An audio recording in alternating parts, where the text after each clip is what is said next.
call the Honourable Clayton Cosgrove. Speaker, the Labor Party will support this bill, and I have to say we support its aims and objectives in terms of ensuring that the construction sector is processing its affairs faster, is more cost effective, is more efficient, and that those, especially subcontractors, are protected.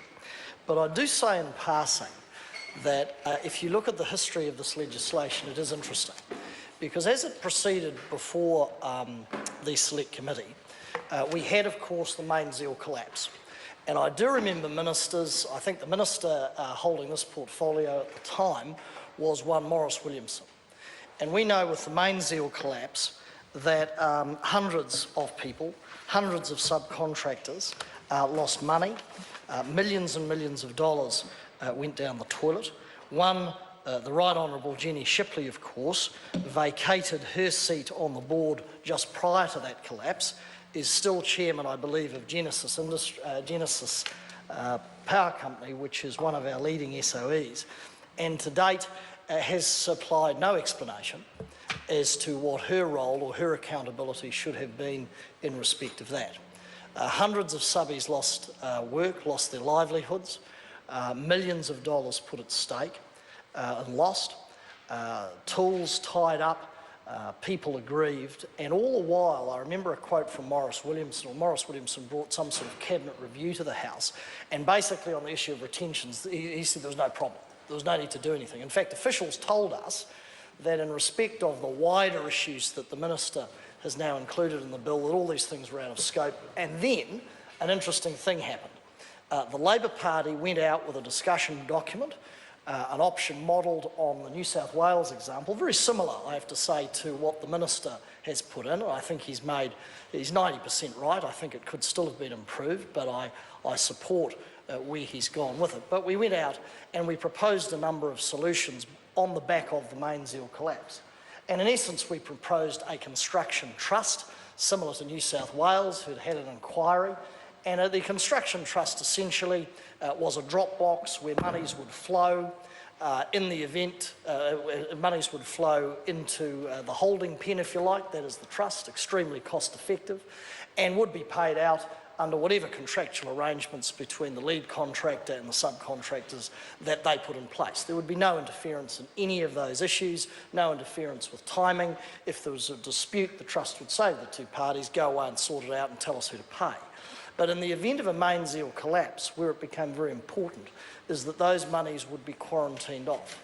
Now, that proposal at the time, I think by Nick Smith or Maurice Williamson, I can't recall who was actually in the chair, was poo-hooed. No, unnecessary, rubbish, total, no problem to be solved, no issue. Again, total inactivity after the main Zeal collapse. And I see the Minister's had a road to Damascus experience where he now acknowledges the pain and suffering and economic hurt that occurred through that collapse. At the time, it was sort of, well, these things happen, commercial risk is commercial risk.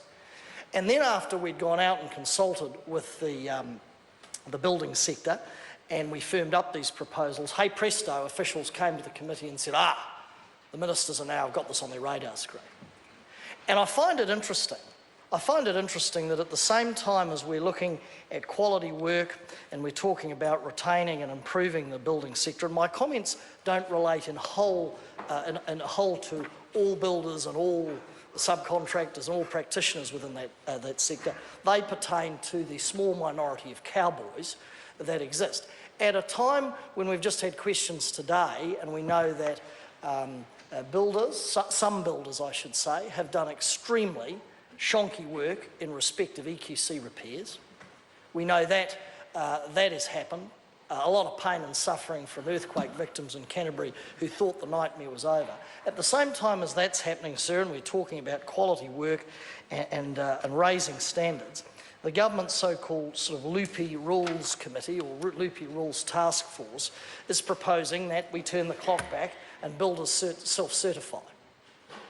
Now, I remember when I was Minister of Building and Construction and we introduced the licensing building practitioners proposals, I will be the first to admit they were not a silver bullet, but it was people like the master builders and the certified builders and others that wanted licensing regimes in place because those organisations, eminent as they are, wanted the cowboys out of the system. They give the good folks, the good practitioners, a bad name, and it was all about lifting standards, proving that you could do what you say you could do and standing by your work. And one of the deficiencies we found in all that process was the good old building inspector, some good building inspectors, some who specialised in what they call the drive-by inspection.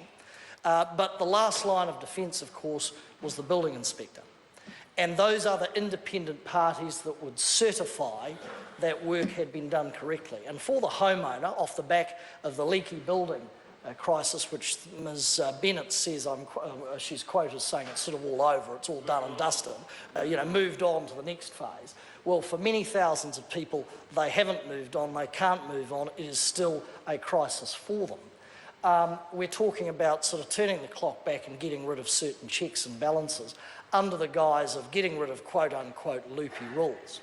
Well, there used to be a day, and I know many fine builders who would stand by their work regardless of whether there was a contract or not. They'd be around in 20 years to put some oil on the hinges in your kitchen if they squeaked, because it was done on a handshake and they were quality practitioners and they stood by their work. Sadly, when the government under Nick Smith and Lockwood Smith at the time deregulated the building industry in the 90s, of course, anybody could strap on a tool belt. I know what Nick Smith will do. He'll get up and seek leave, sir, to table a Hansard quote of George Hawkins. Well, learn by your mistakes, Minister, learn by your mistakes. When they deregulated the building industry, sir, anybody, God help us, even my good self, and I'd be lucky to be able to build you a dog house, let alone a house, could strap on a tool belt, call themselves a builder, and go around and claim to build your home. And off the back of that, with other systemic failures, the free market, I'm a free marketer, but I think there should be checks and balances in place. Nick Smith, of course, it says, anything goes. That was his position in the 90s. Now he's changed it, of course. But as we talk about quality in this bill, sir, and we support many of the aspects, most of the aspects, we would have done a few things differently in this bill. The Loopy Rules Committee, sir, talks about turning the clock back and sort of self-certification, as if we can get rid of a bit of paperwork. And the question then is, who watches the watchers?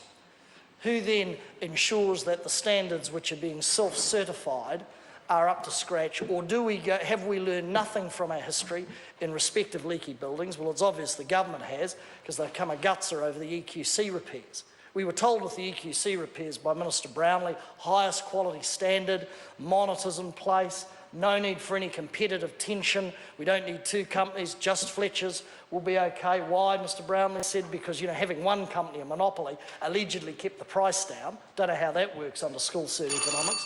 I thought this was the competition party over here. No competitive tension, sir, and the highest quality monitoring standards would be maintained. And then, hey presto, what happens? We have what we have today, which is a whole series of building and not only building, but other failures.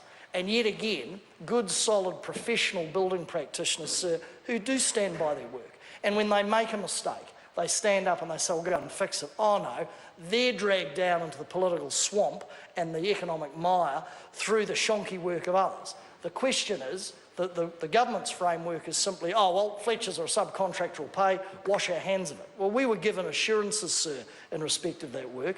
Those assurances have never come to pass.